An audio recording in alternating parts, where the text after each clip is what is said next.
அஜித்குமார் மரண வழக்கில் தொடர்புடைய 5 காவலர்களையும் 2 நாள் காவலில் விசாரிக்க அனுமதி வழங்கப்பட்டுள்ளது. தனிப்படையை சேர்ந்த 5 காவலர்களை காவலில் எடுக்க சிபிஐ மதுரை மாவட்ட நீதிமன்றம் அனுமதி வழங்கியுள்ளது. அஜித்குமார் மரண வழக்கில் தொடர்புடைய 5 காவலர்களையும் 2 நாள் சிபிஐ காவலில் விசாரிக்க அனுமதி வழங்கி நீதிமன்றம் உத்தரவிட்டிருக்கிறது. கூடுதல் விவரங்களை தருகிறார் செய்தியாளர் செல்வகுமார். விவரங்கள். திருப்புவனம் மணப்புரம் அஜித்குமார் கொலை வழக்கு தொடர்பாக 5 தனிப்படை காவலர்களை 2 நாள் காவலில் எடுத்து விசாரிப்பதற்காக மதுரை தலைமை நீதித்துறை நடுவர்மன்றம் உத்தரவு வழங்கி இருக்கிறது.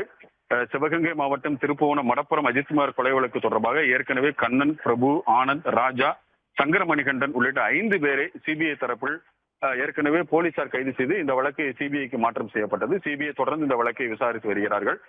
நேரடியாக மணப்புரம் சென்றும் விசாரணை நடத்தினார்கள். இந்த வழக்கில் ஏற்கனவே குற்றவாளிகளாக கைது செய்யப்பட்டிருக்கிற இந்த 5 தனிப்படை காவலர்களையும் அவர்கள் எடுத்து காவலில் விசாரிக்க வேண்டும் என்று சிபிஐ தரப்பில் மதுரை மாவட்ட தலைமை நீதித்துறை நடுவர் மன்றத்தில் நேற்று ஒரு மனு தாக்கல் செய்யப்பட்டிருந்தது. இந்த மனு தாக்கலின் அடிப்படை இன்று நீதிபதி செல்லப்பாண்டியன் முன்பாக விசாரணைக்கு வந்தது. அப்போது அந்த 5 காவலர்களும் நாங்கள் சிபிஐ விசாரணைக்கு காவலில் செல்வதற்கு தயாராக இருப்பதாக தெரிவித்தார்கள். இதனைத் தொடர்ந்து 2 நாட்கள் அவர்கள் விசாரணை செல்வதற்கு நீதிபதி உத்தரவிட்டிருக்கிறார். மேலும் இவர்களை மருத்துவ பரிசோதனை செய்து அவர்களை மீண்டும் ஒப்படைக்கும் போது மருத்துவ சான்றிதழும் ஒப்படைக்க வேண்டும்.